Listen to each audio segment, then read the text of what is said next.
Wake the fuck up, samurai. We have a city to burn.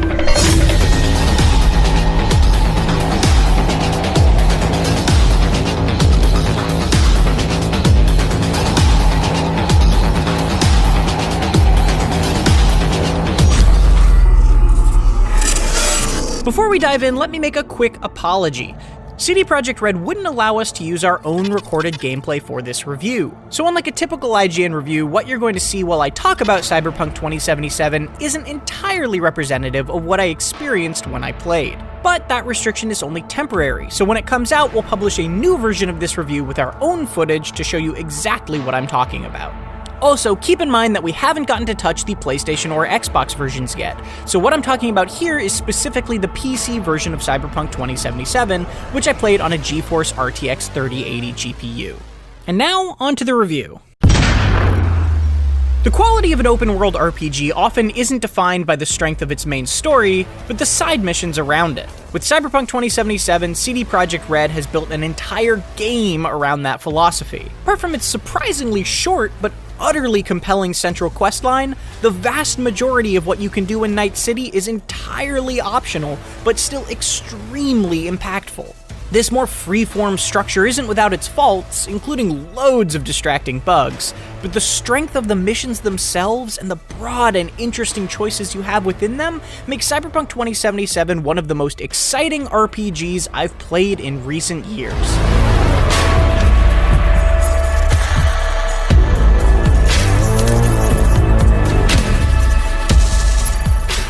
You play as V, a mercenary in Night City who ends up with the psyche of long-dead rock star and anti-corporate terrorist Johnny Silverhand trapped in their head.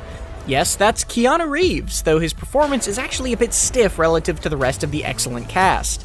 Do whatever it takes to stop him, defeat him, gut him. If I gotta kill, I'll kill.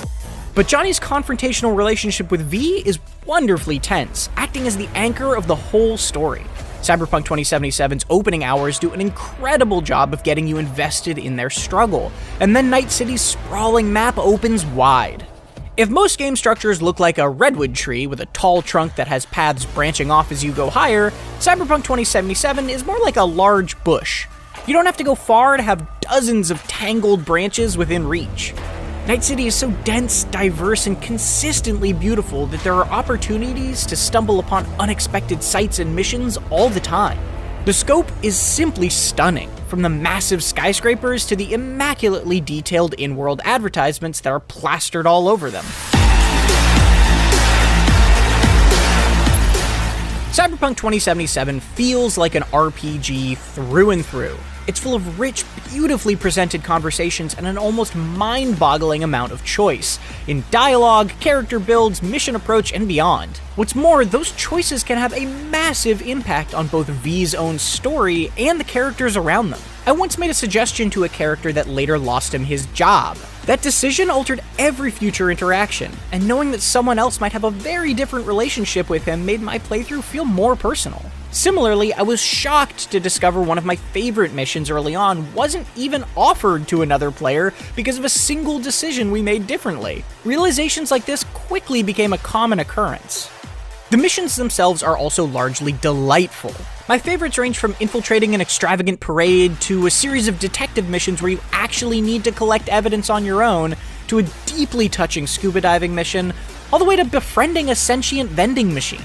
The fact that Cyberpunk 2077 is able to have deep, affecting moments alongside lighthearted goofs and blaring sex ads without any of it feeling out of place is a testament to the strength of both its stories and the world they take place in. And remember, just because something is a side mission doesn't mean it's not important to the main story. Surprisingly, Cyberpunk 2077 only took me around 20 hours to beat the first time, but it was only after reloading a save and spending another 20 hours completing side missions and befriending characters that I went back to finish the story again and found my ending options had drastically changed. After 45 hours, I've now found 6 wildly different endings and still have plenty more I want to do.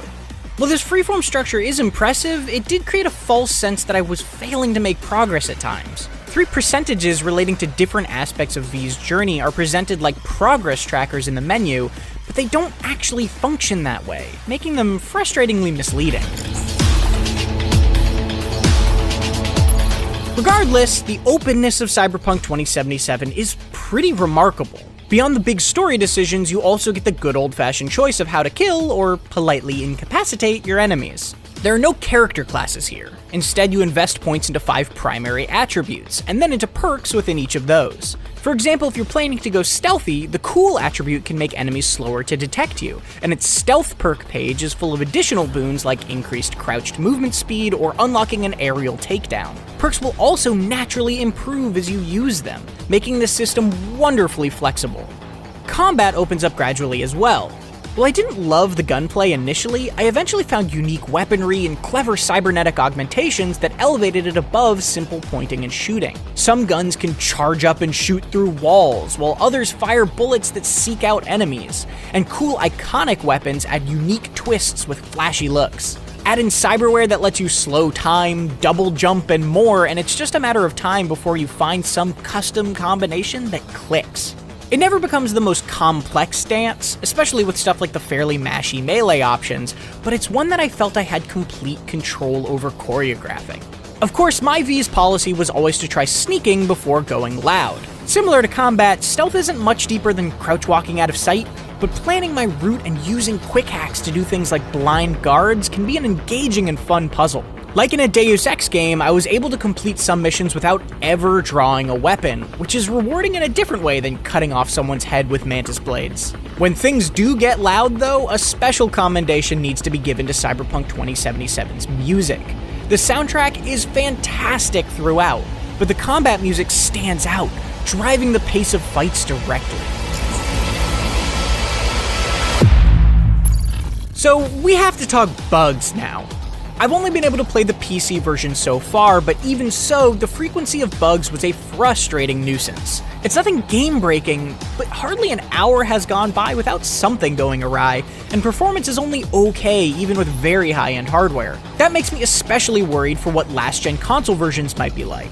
And remember, we unfortunately can't show footage of any of these issues yet due to CD Projekt Red's pre-release restrictions. For now, you'll have to take my word for it when I say that I've had important conversations undermined by characters glitching between incorrect poses or referencing invisible objects. I frequently get calls overlapping with other conversations, and had to sit through drives with my character bobbing like I was in a run animation. During the few story moments when I did get to see my own character model, I was usually missing my customized hair. And while I primarily had visual issues, I did have to reload a save a couple of times when mission progress was halted. None of this stopped me from loving the stories being told, but they did dampen moments that otherwise would have been powerful.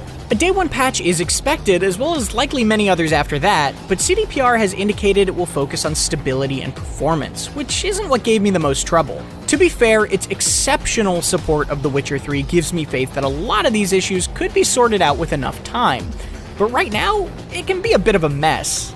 In a way, I'm sort of jealous of people who first play Cyberpunk 2077 6 months from now, when I assume a lot of this has been fixed. Cyberpunk 2077 kicks you into its dazzlingly dense cityscape with few restrictions. It offers a staggering amount of choice, and your decisions can have a tangible impact on both the world and people around you. Those stories can be emotional, funny, dark, exciting, and sometimes all of those things at once. The main quest may be shorter than expected when taken on its own, but the multitude of optional missions available can have a surprisingly powerful effect on where V and Johnny's story ends up. It's a shame that frustratingly frequent bugs can occasionally kill an otherwise well-set mood, but Cyberpunk 2077's impressively flexible design makes it a truly remarkable RPG. For more Cyberpunk 2077, be sure to read my full written review on IGN.com, or watch our breakdown of the Cyberpunk world's story leading up to it. And for everything else, keep...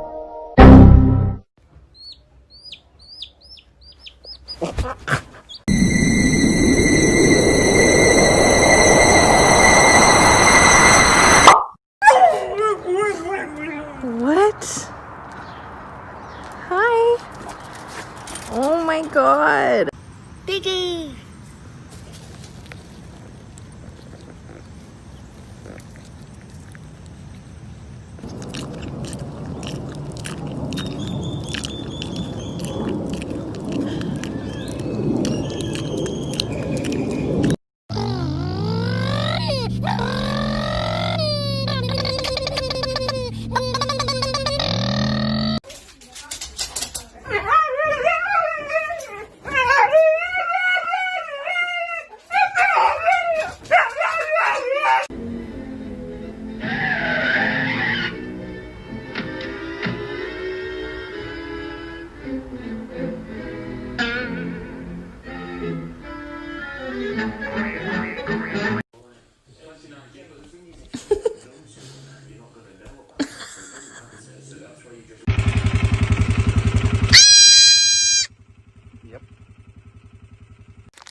Okay, I'm bored in the house and I'm in the house bored. Bored in the house and I'm in the house bored. Bored in the motherfucker in the house bored.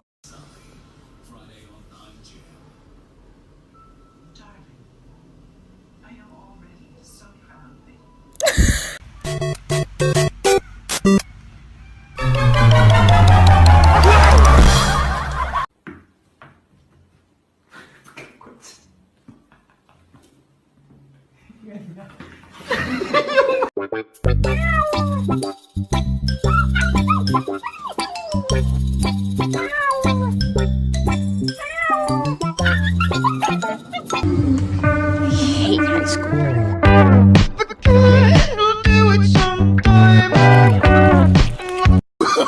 Oh, no, no, no,